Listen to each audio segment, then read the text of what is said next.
سلام علیکم برادران عزیز، سلام علیکم همدیران عزیز. خوش آمدین، خوشبخت باشین. برادرای افیر پرویر کای همچه برای شما دا اینمی پرویر کای یک کانال فروختم.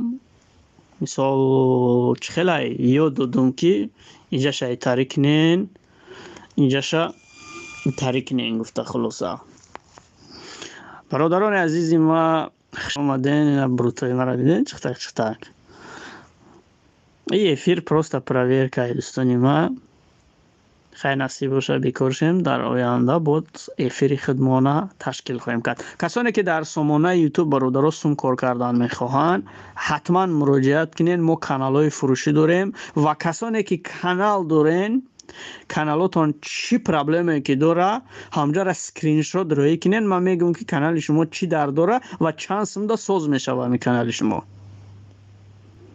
برادران عزیز مهربونی ما همیشه سربلند و جاویدان باشین. خدا یار و مددگارمون باشه. ما در یوتیوب هم تری کاروبار فعالیت میکنم. خیلی خلاصه کسی دمتری پرابلم ها دوچاره حتما در کامنتری بنویسونین یا که نمره مرا همی درنوی یوتیوب میوین در درنوی ویدیوم زنگ بزنین. ایمو واتساپ. خدا یار نگهبانی یکی ما و شما باشد. پکا